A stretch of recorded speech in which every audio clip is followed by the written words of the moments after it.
Of. Böyle bir boru Ama- sesi olamaz abi. Bunu abartıyor biraz. Boru sesi değil.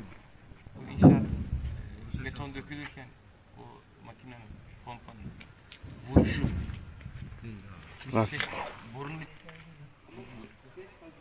az önceki Bakalım birazdan artar. Hah, artıyor. nasıl geliyor? Vuruyor bak. Şey bak. Oradan geliyor. Seslere gitti bak. Aşağıdan geldi. Ayağının altından geliyor ya. Hayır, önce sesi oradan geliyor. Ama yüzeysel geliyor ses. Aşağıdan geldi. Hayır, önce sesi oradan geliyor.